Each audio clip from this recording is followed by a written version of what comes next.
falar agora a respeito do sistema circulatório. Vamos dar início ao estudo do sistema através do estudo do coração. O coração é um órgão em formato de cone truncado, localizado no mediastino, ou seja, no meio do corpo.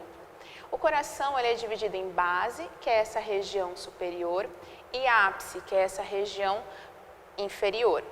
O ápice ele é formado basicamente pelo ventrículo esquerdo e a base é formada pelos átrios, região também aonde chegam os vasos da base do coração.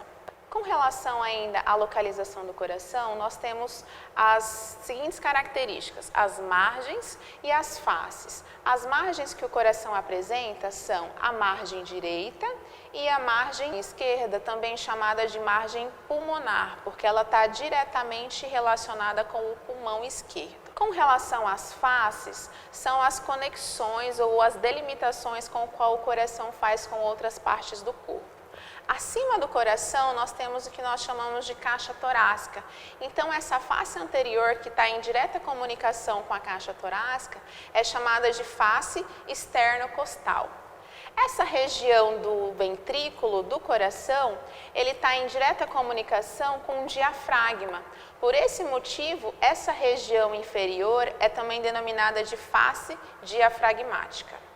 Externamente, nós podemos identificar no coração 4 regiões que são também as câmaras do coração, representada pelos átrios e pelos ventrículos. Aqui nós temos o átrio direito e o ventrículo direito. Aqui nós temos o ventrículo esquerdo e o átrio esquerdo. Na região dos átrios, nós temos uma estrutura chamada de aurículas. As aurículas são pequenas enrugações ou evaginações que nós temos na região dos átrios, também conhecidas popularmente de orelhinhas. Internamente, nós conseguimos observar as mesmas estruturas que externamente. Aqui nós temos átrio direito e ventrículo direito. Aqui nós temos átrio esquerdo e ventrículo esquerdo. A principal característica que chama a atenção, diferenciando o ventrículo direito do ventrículo esquerdo, é a espessura do músculo estriado cardíaco. Quando nós observamos o ventrículo direito, ele tem uma espessura menor quando comparado com a espessura do ventrículo esquerdo, que é bem maior. A comunicação entre o átrio direito e o átrio esquerdo, ela não existe. Por quê? Apresenta no coração uma estrutura chamada de septo interatrial. Essa estrutura não permite que o sangue que está no átrio direito se comunique com o sangue que está no átrio esquerdo. Estrutura semelhante nós podemos encontrar também entre os ventrículos. Essa estrutura é denominada de septo interventricular. Esse septo também não permite que o sangue que está na região do ventrículo direito se comunique com o sangue que está na região do ventrículo esquerdo. Em contrapartida, nós temos uma outra estrutura chamada de válvula atrioventricular, representada nessa peça por essa borrachinha. Qual que é a função dessa estrutura? Quando o sangue entra na região do átrio direito, ele se enche, porém o sangue precisa ir na direção do ventrículo direito. Durante o processo de enchimento do átrio direito, essa válvula atrioventricular permanece fechada. Após o enchimento total da capacidade do átrio direito atingir, essa válvula se abre e permite a passagem do sangue do átrio direito para o ventrículo direito. Essa mesma estrutura nós encontramos aqui entre o átrio esquerdo e o ventrículo esquerdo. Essas estruturas são chamadas de válvulas atrioventriculares, por estarem entre o átrio e o ventrículo. Portanto, nós temos válvula atrioventricular direita e aqui nós temos uma válvula atrioventricular esquerda. A abertura e o fechamento das válvulas atrioventriculares só é possível devido à presença de 2 outras estruturas importantes, denominadas de músculos papilares e cordas tendíneas. As cordas tendíneas são estruturas que se ligam às válvulas e as cordas tendíneas, por sua vez, são estruturas que ficam fixas nos músculos papilares.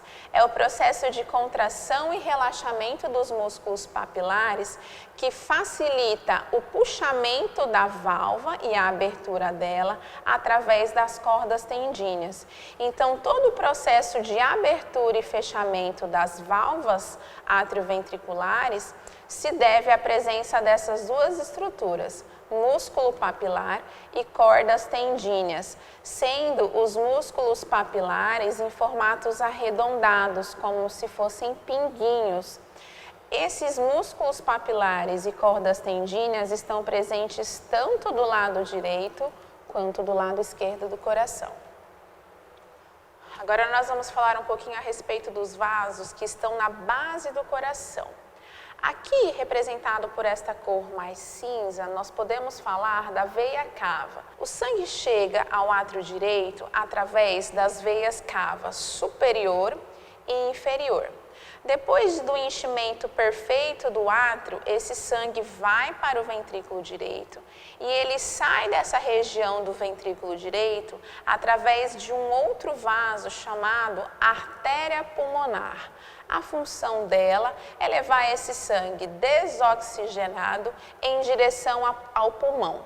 Essa é a veia cava superior e essa é a artéria pulmonar, responsável por levar o sangue desoxigenado do ventrículo direito em direção ao pulmão para o processo de oxigenação. Então, após o processo de oxigenação do sangue lá nos pulmões, ele volta ao coração por meio das veias pulmonares esquerda e direita.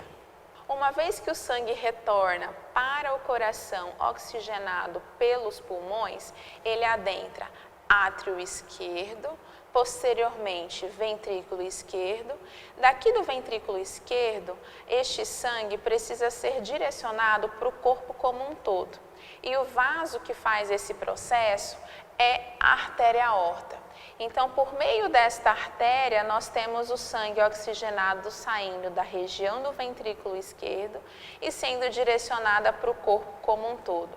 Inclusive, esta curvatura é também denominada de arco da aorta. Esses são os dois vasos responsáveis por encaminhar o sangue dos ventrículos a regiões distantes do coração. Aqui nós temos a artéria pulmonar e aqui nós temos a artéria aorta. As artérias sempre levam o sangue do coração para regiões distantes, enquanto as veias trazem um sangue das regiões distantes para o coração. O que é que nós vamos salientar aqui? Uma vez que o sangue sai dos ventrículos, tanto o ventrículo direito quanto o ventrículo esquerdo, ele não pode retornar para essas câmaras. Por esse motivo, na base desses vasos, tanto da artéria pulmonar quanto da artéria aorta, nós temos uma estrutura chamada de válvulas que estão representadas por essas estruturas branquinhas no interior dos vasos.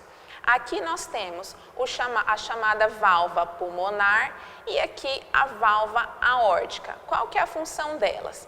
Uma vez que o sangue sai do interior do ventrículo direito em direção aos pulmões, a válvula pulmonar impede que esse sangue retorne para o ventrículo. A mesma coisa acontece aqui na artéria aorta.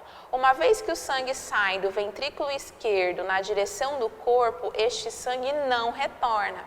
Ele não retorna porque a válvula aórtica não permite esse retorno. No arco da aorta, nós temos 3 ramificações responsáveis por encaminhar o sangue para o resto do corpo.